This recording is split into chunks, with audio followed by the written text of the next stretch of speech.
दुधाचे एटीएम हे पाहण्यासाठी गर्दी एवढी वाढली की आता म्हणजे मला कुणाला सांगायचंच काम नाही पडत की डेअरीला जा, हेल्थ रक्षा डेअरीला जा, तिथून म्हणजे कस्टमरच माझी अर्धी ऍड करत आहेत. आणि आमचे 90% वर जे एटीएम्स आहेत हे बाहेर जातात, आउट ऑफ महाराष्ट्र जातात.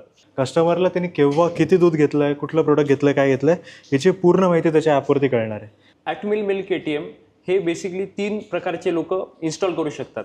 एक जे दुग्धजन्य व्यवसाय करताय, जसं की मिल्क प्रोड्युसर, कॅटल फार्म और डेअरी फार्म ओनर्स, किंवा दुसरे डेअरी ओनर्स, किंवा तिसरे लार्ज स्केल कलेक्शन सेंटर्स, म्हणजे ज्यांचं 10,000 लिटर 20,000 लिटर दुधाचा कलेक्शन आहे ते बसवू शकतात.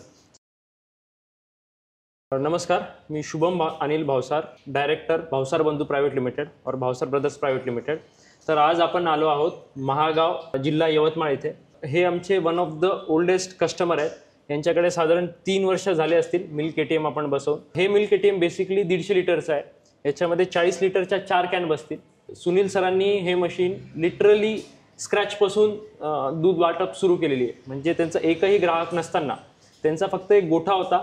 आणि आज आपण त्यांच्याकडूनच प्रतिक्रिया घेऊयात की आपलं हे मिल्क एटीएममुळे त्यांचा काय काय फायदा झाला. शक्यतो दूध, चहा आणि हॉटेल याच्यामध्ये कस्टमर पायरी चढत किंवा उतरत नाही.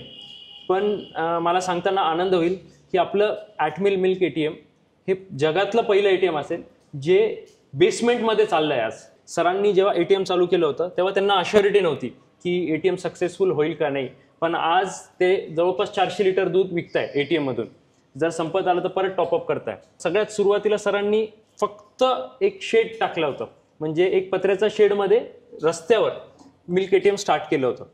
तर आज सरांकडून जाणून घेऊयात.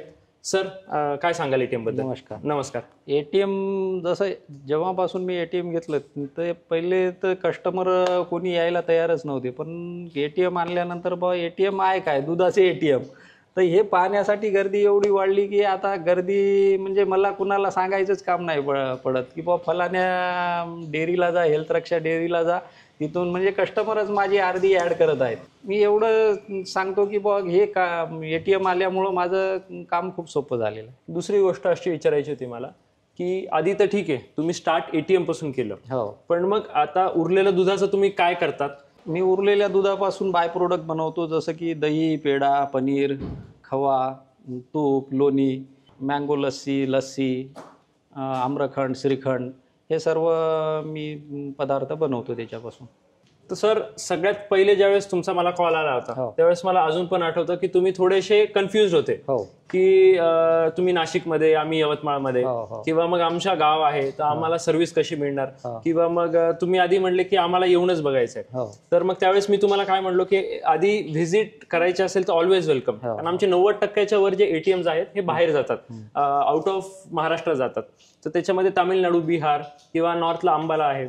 तर मग त्यावेळेस सर आपल्याला कशा विश्वास बसला की तिथे येऊन तुम्हाला काय सॅटिस्फॅक्शन वाटलं की तुम्ही तिकडे ताबडतोब ऑर्डर दिली, म्हणजे विदिन नेक्स्ट डे आम्हाला ऑर्डर होती हातात. तर कसा तुम्हाला अनुभव होता? मी पहिले तर तुमचं यूट्यूबला तुमचं ॲड बघितली, ते बघितल्यानंतरच मी कॉल तुम्हाला केला. ते नाशिकला आल्यानंतर जे काही तुम्ही वागणूक दिली, त्याच्यानंतरही मशीन आल्यानंतर तुम्ही बरेच काही कॉपरेट केलं. कॉलिंगवरही काय तुम्ही थोडासा समजा सर्व्हरचा प्रॉब्लेम असला, काही असला, आम्ही मशीनची बिघाड समजू, पण ते सर्व्हरचा तुम्ही लगेच सॉल्व करून दिले. आणि काही समजा जेवढे बी तुम्ही बाहेर याच्यातनी विकले त्यांना कॉल केल्यानंतर त्यांनी बी सांगितलं नाही, भावसार बंधूंची सर्व्हिस चांगली आहे. जर बाहेर राज्यामध्ये तुम्ही सर्व्हिस देता तर हे तर आपलं माहेरघर आहे, ते तुम्हाला सोपंच आहे. यामुळं मी तुम्हाला ऑर्डर दिली नेक्स्ट डे. हे मशीन घेतल्यामुळं कस्टमरला पण एक नवीन चालना मिळाली.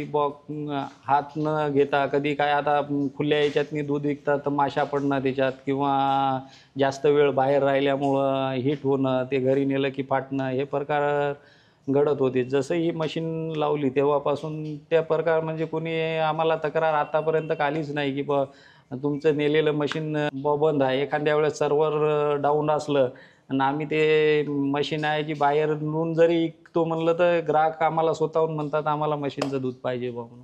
एवढी आता म्हणजे सवय झाली ग्राहकांना. 2017मध्ये इंजिनिअरिंग कंप्लीट केल्यानंतर आम्हाला कुठेतरी मिल्क डिस्ट्रीब्युशनमध्ये ग्रे एरिया आयडेंटिफाय झाला. म्हणजे आम्ही शोधला की पॅकेट मिल्क आणि रॉ मिल्क. आता आम्ही नाशिकमध्ये असल्यामुळे आम्हाला रॉ मिल्क पिण्याची सवय होती किंवा रॉ मिल्कचं चलन जास्त होतं. म्हणजे काय की ताजं दूध.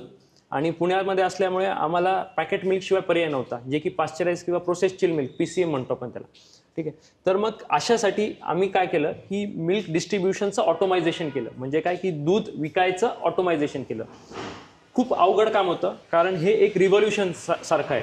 म्हणजे लोकांना सवय लावायची, जसं की सकाळी उठल्यावर जसं ब्रशकडे हात जातो तसं कार्ड आणि किटलीकडे हात जाऊन कस्टमरनी खाली जाणं, दूध घेणं, हे एक खूप मोठी गोष्ट आहे. तर त्याचा कुठंतरी आम्ही एक विचार केला आणि देवाच्या कृपेने पहिलीच मोठी ऑर्डर आम्हाला तामिळनाडूमध्ये 5 ATMची मिळाली. नोव्हेंबर 2017ला आम्ही जे मॅन्युफॅक्चरिंग स्टार्ट केलं, तर कुठेतरी जानेवारी 2019 नंतर आम्ही 5 मशीन पहिला कन्साइनमेंट तामिळनाडूला डिस्ट्रीब्युशन चालू केलं.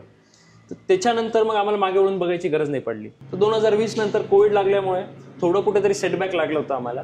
पण आता परत आम्ही डिस्ट्रीब्युशन फुल फ्लेश चालू केलेलं आहे. आत्ताच जे कॅप्सिकम नाव होतं आमच्या कंपनीचं, ते आम्ही आता प्रायव्हेट लिमिटेड केलं आहे, भावसार ब्रदर्स प्रायव्हेट लिमिटेड.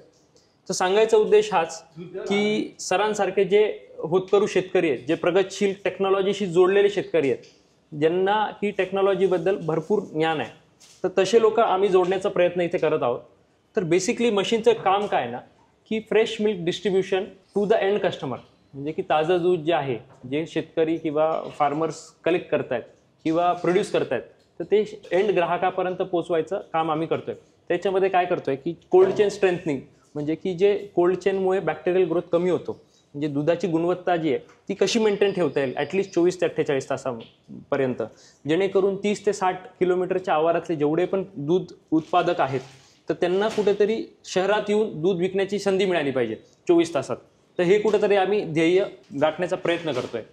ठीक आहे. आता मशीनबद्दल थोडक्यात सांगायचं म्हणजे जास्त टाईम नाही घेणार तुमचा. मशीनसोबत असे आम्ही प्रिंटेड कार्ड देतो. हे पण आम्ही कस्टमरचेच नावाचे देतो. तर हे कार्ड कस्टमर त्यांच्या एंड कस्टमरला डिस्ट्रीब्यूट करू शकतं, की जेणेकरून हे 24 तासात कधी पण दूध विकत घेऊ शकतात. आता हे झालं रेग्युलर कस्टमरसाठी. जे वॉक इन आहे, म्हणजे कधी कधी घेणारे कस्टमर्स आहेत, जसं की दूध फाटलं किंवा पाहुणे आले, त्यांच्यासाठी आम्ही पे युझिंग QR कोड, म्हणजे या मशीनमध्ये UPI मार्फत किती पण लिटर दूध घेऊ शकतात किंवा कस्टमरला कार्ड मार्फत पण रिचार्ज करता येतो UPI. ठीक आहे. आता ह्या 2 पेमेंट मोड्सनी कस्टमरला 24/7 कधी पण दूध घेऊ शकता. आता मशीनचे फायदे तुम्हाला थोडक्यात 3 मेजर फायदे आहेत. एक म्हणजे अडल्ट्रेशन, कंटॅमिनेशन आणि टेम्परिंग. हे कस्टमर वाचवू शकतात जे वेंडर्स आहेत. अडल्ट्रेशन म्हणजे काय की समजा कोणी तिसऱ्या माणसाला जर दूध दिलं विकायला, तर त्यांनी त्याच्यामध्ये पाणी भेसळ न करता एंड कस्टमरला दूध पोहोचलं पाहिजे. दुसरी गोष्ट कंटॅमिनेशन, म्हणजे त्याच्यामध्ये काही माशा किंवा डस्ट पार्टिकल्स पडले नाही पाहिजे. आणि तिसरं म्हणजे टेम्परिंग. टेम्परिंग म्हणजे काय की काही दुसऱ्या गोष्टी ॲड नको करायला त्याच्यामध्ये, की जेणेकरून दुधाची गुणवत्ता वाढेल किंवा कमी होईल, असं काही दुसरं सबस्टन्स नको ॲड करायला त्याच्यामध्ये. सो सांगायचा उद्देश हाच आहे की ज्या शेतकरी बांधवांना ATM लावून दूध विक्री करायची असेल किंवा दूध विकायची इच्छा असेल, तर मग त्यांनी हे ATM जरूर लावा. अधिक माहितीसाठी खालील दिलेल्या नंबरवर संपर्क साधावा. ॲटमिल मिल्क ATM हे बेसिकली 3 प्रकारचे लोक इन्स्टॉल करू शकतात. एक जे दुग्धजन्य व्यवसाय करताय, जसं की मिल्क प्रोड्युसर, कॅटल फार्म और डेअरी फार्म ओनर्स, किंवा दुसरे डेअरी ओनर्स, किंवा तिसरे लार्ज स्केल कलेक्शन सेंटर्स, म्हणजे ज्यांचं 10,000 लिटर 20,000 लिटर दुधाचा कलेक्शन आहे ते बसवू शकतात. किंवा दुसरं जोडधंदा करणारे, ज्यांचे प्रोव्हिजन स्टोर्स आहेत किंवा ज्यांचं बाकी फ्रेश व्हेजिटेबल्स किंवा फ्रूट्सचं ठेला आहे, किंवा जिथे त्यांना एक जागा आहे ज्यांना जोडधंदा करायचा आहे ते. किंवा तिसरे असे कस्टमर्स आहेत आमचे ज्यांनी ॲज अ इन्व्हेस्टमेंट म्हणून हे केलं आहे, की ज्यांचे फ्रेंड्स किंवा फॅमिलीमध्ये कोणाचा तरी दुधाचा सोर्स आहे आणि त्यांच्याकडे जागा आहे पण त्यांना काहीतरी नवीन व्यवसाय सुरू करायचा आहे, ते मशीन इन्स्टॉल करू शकतात. So basically any customer or any entrepreneur who wants to start a new business, ज्याला नवीन बिझनेस सुरुवात करायची इच्छा आहे, तर ते हे ATM लावू शकतात. मशीनची सर्व्हिस थोडक्यात सांगायचं म्हणजे 1 वर्ष वॉरंटी असते ऑन पार्ट्स. याच्यामुळे सांगितलं की कोविड नंतर आम्ही ऑन साईट सर्व्हिस देणं पूर्ण बंद केलं आहे. त्याचं कारण असं आहे की मॅक्सिमम पार्ट्स हे प्लग अँड प्ले दिले जातात आमच्याकडून. प्लग अँड प्ले म्हणजे की कोणी पण लेमॅन ते इझिली रिप्लेस करू शकतं. आणि राहिली गोष्ट रेफ्रिजरेशनची, तर रेफ्रिजरेशनसाठी तुमचे जे कमर्शियल किंवा रेसिडेन्शियल टेक्निशियन्स आहेत, तर त्या टेक्निशियन्सला आमचे टेक्निशियन्स गाईड करतात व्हिडिओ कॉलच्या थ्रू, की गॅस टेम्परेचर किंवा प्रेशर कसं तुम्ही मॅनेज करू शकतात. याच्या व्यतिरिक्त जर तुम्हाला 1 वर्षानंतर काही प्रॉब्लेम आला तर व्हिडिओ कॉल मार्फत तुम्हाला सर्व्हिस तर मोफत आहेच, पण मग तो जो फक्त पार्टचा कॉस्ट आहे तर ती आम्ही फक्त तुमच्याकडून घेतो. त्याच्या व्यतिरिक्त 2 प्रकारचे पार्ट आम्ही हे केलेले आहेत. एक तर जेनरिक पार्ट आहे आणि दुसरं जे OEM पार्ट्स आहेत. OEM म्हणजे ओरिजिनल इक्विपमेंट मॅन्युफॅक्चरर, जे की आम्ही मॅन्युफॅक्चर करतो किंवा आम्ही मॅन्युफॅक्चर करून घेतो आमच्या हिशोबाने. तर ते पार्ट्स आम्ही तुम्हाला DTDCने नेक्स्ट डेला सप्लाय करून देतो. आणि राहिली गोष्ट जेनरिकची. जेनरिक म्हणजे काय की जे इमर्जन्सी पार्ट्स आहेत, जसं की सब-झिरो झाला तर सब-झिरो तुम्हाला तुमच्या एंड म्हणजे तुमच्या डिस्ट्रिक्ट लेवलला कुठे पण मिळून जाईल आणि जरी नाही मिळाला तरी आम्ही इझिली अवेलेबल करून देतो तुमच्या लोकल वेंडरकडून. तर ते पार्ट्स आम्ही ताबडतोब तिथल्या तिथे तुम्हाला 2-3 तासामध्ये अवेलेबल करून देतो. याच्या व्यतिरिक्त जर OEM पार्ट्सचं म्हणलं झालं तर ते जरी बंद असले तरी त्याचे जे बेसिक मशीनचे पार्ट्स आहेत तर त्याच्याने तुम्ही बायपास स्विचेसनी कस्टमरला दूध देऊ शकतात. म्हणजे असं नाही की ते पार्ट्स जर नसतील तर मशीन चालणार नाही. बायपास स्विचेसने ते मशीन चालू पण शकतं. सो त्याच्यामुळे एंड कस्टमरला आहे ना, जो ग्राहक आहे तर त्याला बिना दूध घेता जायची गरज नाही. म्हणजे प्रत्येक कस्टमर आतापर्यंत आमचं मशीनमधून दूध घेऊनच गेलेला आहे. सर्वाधिक विचारले गेलेले प्रश्न शेतकऱ्यांचे किंवा जे ग्राहकांचे आम्हाला हे आलेले आहेत की याच्यामध्ये कोणत्या प्रकारचं दूध आम्ही घालू शकतो. तुम्हाला सांगायची तशी गरज नाही आहे, पण याच्यामध्ये 3ही प्रकारचे दूध तुम्ही याच्यामध्ये स्टोअर करू शकतात. एक म्हणजे रॉ मिल्क, जे की ताजं दूध आहे. धार काढलेलं दूध त्याच्यामध्ये डायरेक्ट टाकल्यानंतर 2 ते 3 तासात चिल होतं ते आणि त्याला 24 ते 48 तास मिनिमम थंड राहतं ते. त्याच्यानंतर ते काढून स्वच्छ धुवून परत फ्रेश मिल्क टाकणं अपेक्षित आहे. दुसरं म्हणजे पाश्चराइज मिल्क और प्रोसेस चिल्ड मिल्क, त्याला आपण PCM म्हणतो. तर त्याची अवधी कमीत कमी 3 ते 4 दिवस असते. त्याच्यानंतर कस्टमरनी परत सेम प्रोसेस करणं अपेक्षित आहे. आता क्लिनिंग प्रोसेस आम्ही त्याला एक CIP म्हणतो. CIP म्हणजे क्लीन इन प्लेस. त्याला भांडं आपण काढणं गरजेचं नाही, तर त्याच्यामध्येच ठेवून तुम्ही क्लीन करू शकतात. तर त्याचं एक SOP असतं, स्टँडर्ड ऑपरेटिंग प्रोसेस. ते आम्ही तुम्हाला फोनवरून देऊन देतो ज्यावेळेस मशीन आपण डिलिव्हर करतो त्यावेळेस. आणि तिसरं दूध म्हणजे की होमोजिनाइज्ड और पूर्ण प्रोसेस्ड मिल्क आहे. तर त्याची लाईफ थोडी जास्त असते as compared to normal pasteurise milk. तर ते 6 ते 7 दिवस आरामशीर टिकू शकतं.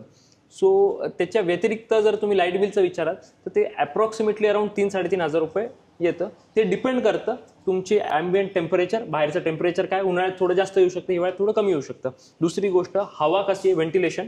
आणि तिसरी गोष्ट की तुमचं दुधाचं टेम्परेचर काय. तुम्ही जर त्याच्यामध्ये थंड दूध टाकलं रेफ्रिजरेटरमधून काढून तर कमी लाईट बिल लागेल. जास्त गरम दूध टाकलं तर थोडं जास्त लाईट बिल येईल. It depends on the factors की काय काय तुमचे फॅक्टर्स आहेत. त्याच्यानंतर चौथं, जागा किती लागते. तर मिनिमम तुम्ही 3x3 स्क्वेअर फीट पासून चालू करू शकता. तर मॅक्सिमम तुम्ही 8x12 स्क्वेअर फीट पर्यंत एक सिंगल पॉईंटला तुम्ही दूध वाटप करू शकता. डिपेंड करतं तुमचं काय टँक कॅपॅसिटी आहे त्याच्यानुसार. तर प्रिकॉशन्स म्हणजे काळजी घेण्याचे याच्यामध्ये 2च फॅक्टर आहेत, इम्पॉर्टंट 2 फॅक्टर. की सगळ्यात पहिले म्हणजे तुम्ही दूध जे आहे ते फिल्टर करून टाकणं अपेक्षित आहे. त्याच्यामध्ये बऱ्याच वेळेस असं होतं की गोठ्यातून दूध आलेलं डायरेक्ट त्याच्यामध्ये टाकलं जातं, किंवा कधी कधी असं होतं की 2-3 वर्षामध्ये एखाद्या वेळेस असं टाकलं जातं पण ते त्या दिवशीने त्रास देत. ते साधारण 6 महिन्यानंतर त्रास देतं, पण तो त्रास अटळ आहे. कारण त्याच्यामध्ये काही वॉल्स आहेत, काही सेन्सर्स आहेत किंवा काही पंपचे डायफ्राम्स आहेत की जे नंतर खराब होतात, लगेच नाही पण कालांतराने. आणि दुसरी गोष्ट म्हणजे प्रॉपर क्लिनिंग. प्रॉपर क्लिनिंगमध्ये 3 गोष्टी येतात अगेन, की पहिलं फिल्टर केलेलं पाणी, दुसरी गोष्ट केमिकल्स, प्रॉपर मात्रामध्ये केमिकल्स घातले पाहिजे, आणि तिसरी गोष्ट which is very very important की त्याचं टेम्परेचर, ते टेम्परेचर पण प्रॉपर आलं पाहिजे. आता आम्ही एका अशा मशीनवर काम करतोय की ऑटो CIP. आता सेमी ऑटोमॅटिक CIP आमच्याकडे आहे. ऑटो CIP मशीन हे थोडंसं तुम्हाला जागा 2x2 फीटची लागेल, पण त्याच्यामुळे हे 3ही फॅक्टर आम्ही कंट्रोल करायचा प्रयत्न केलेला आहे. तर ते जर घेतलं तर अगेन तुमचं काम हलकंच होणार आहे. पण ह्या जर बेसिक मशीन घेताय तुम्ही तर त्यामध्ये ह्या 3 गोष्टी काळजी घेणं is very important. Apart from that जर तुमच्याकडे जर असं असेल की पॉवर फ्लक्च्युएशन्स असतील किंवा मग विजेचा काही प्रॉब्लेम असेल, आम्ही तसं त्याच्यामध्ये आयसोलेशन्स टाकलेले आहेत. पण जर तुम्हाला तसं काही वाटत असेल तर तुम्ही स्टेबिलायझरचा उपयोग करू शकता. तर स्टेबिलायझरचा उपयोग केल्याने काय होतं ना की तुमचं लाईफ वाढतं मशीनचं. अगेन की जर समजा काही अडचण आली तर ते ताबडतोब ट्रिप व्हायला मदत करतं. अपार्ट फ्रॉम दॅट जर तुम्हाला जर काही सॉफ्टवेअरमध्ये इश्यू वाटला तर आमचे टेक्निशियन्स आहेत जे ऑनलाईन एनीडेस्क किंवा स्क्रीन शेअरिंग सॉफ्टवेअरने तुमचं मशीन प्रॉब्लेम रेक्टिफाय करून ताबडतोब सॉल्व्ह करायचा प्रयत्न करतात. नमस्कार, मी यश प्रमोद भावसार. जसं आता ह्या मशीनसोबत तुम्हाला 2 ॲप मिळतात. एक कस्टमरचा ॲप येतं आणि एक ॲडमिनचा ॲप येतं.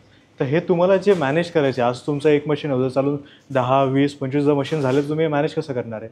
तर त्यासाठी आपण सॉफ्टवेअर बनवले आहेत. 2 ॲप येतं, एक ॲडमिनचा ॲप येतं आणि एक कस्टमरचा ॲप येतं.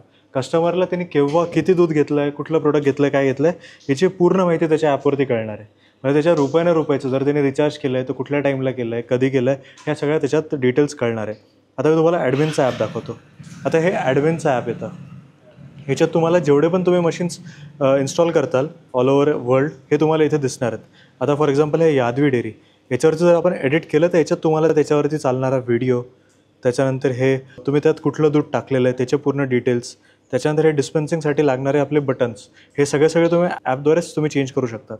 जसं आता हे UPI बटन्स, हे रिचार्ज करायसाठी जे बटन्स आहेत ते तुम्ही डायरेक्ट ॲपवरून टाकू शकतात. त्याच्यानंतर आपले सेल्सचे डिटेल्स हे पण आपल्याला इथेच बसल्या बसल्या कळणार आहे.